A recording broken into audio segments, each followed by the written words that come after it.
Hey guys, Ralph here. Welcome to True Power Trumpet Fitness on this wonderful Wednesday here in Connecticut. Hump Day. I am in the best mood I've been in a long time. I got my beloved bike back. And I did 20 miles already. And this is the second time through the SFE. And I feel great. Anyway, you saw the thumbnail. I got lots of emails and comments and whatnot about Bud Brisbois' horn angle and if that had anything to do with it. There was a guy, was it Roy Stevens, it doesn't matter, who was talking about jutting the jaw out to get a stupid.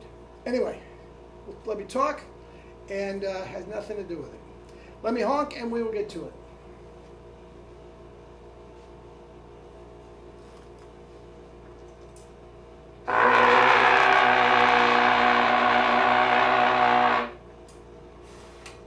Now, I usually do first notes of the day.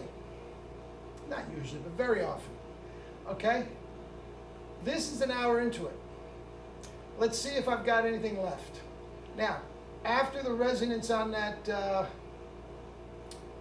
pedal tone, looks well, bodes well.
Anyway, Bud Brisbois and his horn angle. Guys, I mean, it's extreme. There's no question about it.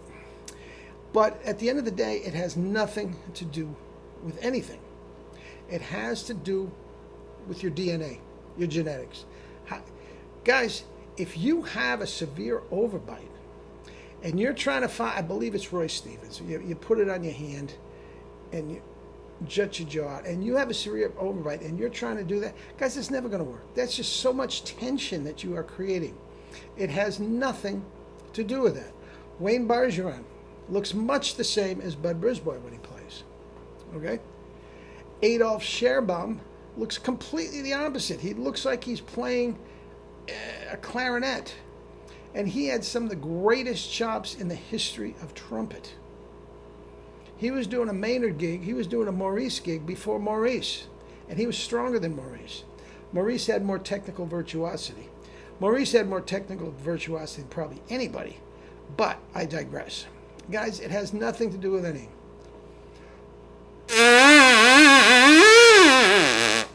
That's what it has to do with. It has to do with compression.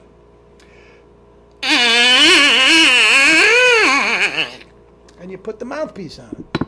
It's as simple as that. I am barely touching the lips with my mouthpiece. Now, we talked a lot about it. The mouthpiece will lock in your grip so you can get probably an octave above your spit buzz with the mouthpiece. And I'm not talking about killing yourself, but guys, it has nothing to do with it. It is the compression that it has to do with, and your spit buzz, and the resonance of the spit buzz. Guys, it just doesn't. It has nothing to do with it. Now, there is, and I will do a video on this later in the week, possibly next week. This guy, Ruben Simio, I mean, he's fantastic.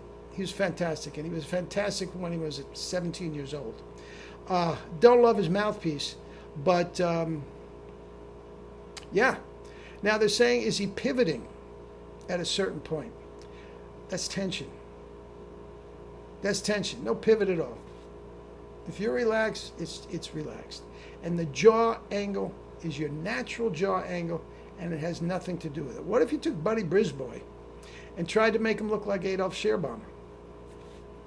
Well, I mean, it makes no sense, guys. It makes no sense. The compression and everything you need is inside your mouth using hyperradiation, every muscle in your body to go as high as you want. No limits. Why do you think I'm doing this SFE? Why do you think I'm doing this kettlebell? Because, guys, I didn't have the compression that John Faddis had when he was 12 years old. John Faddis, by the time he was 18, was an accomplished. Chops were already done.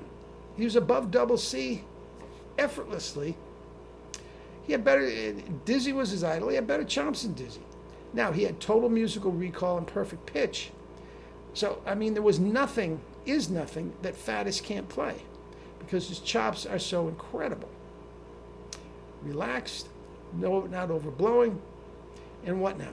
By the way, I'm going to leave a clip of Bargeron playing a recording session for Naked Gun. Some nice stuff. Some nice stuff. He's a terrific player. Terrific player. Anyway, guys, don't worry about the horn angle. And I told you before, when I was young and crazy in college, Herseth was the rage. The absolute rage. We were all classical players, you know. Juilliard, Manhattan, and Manus, the big three. We were all classical players. We all knew each other. We all studied with Vacchiano and Broyles. And we all learned the same way. But Herseth was the man. Now, we would gather, and I've told you this story before, we would gather down in the locker room. There was a small mirror above a sink right outside the toilet. Okay? And we would tape pictures of Herseth's chops. Now look at that. Look at that. It looks like this. And we all tried to duplicate Herseth's chops, Herseth's horn angle. Every single time we did that, we were all screwed up for a week. Guys, you have to keep the relaxation in the corners. That is paramount. That is the one thing. That is the one thing that has not changed since my first lesson with Jerry. Relax the corners. Everything else has changed dramatically. Everything. This, that, and the other thing. And we tried pushing the jaw out. I think it's Roy Stevens. Jerry actually studied with Roy Stevens. Now, Jerry, for a perfect example, he had very, very crooked teeth. And unless he played on a certain angle, he was cutting his lips on the inside. So that was all predicated on Jerry's horn angle, which was jaw forward eventually too, was all predicated on his teeth. Guys, it's genetics. It has nothing to do with anything else. Nothing to do with anything else. All right? All right. Talk again tomorrow. Love you all.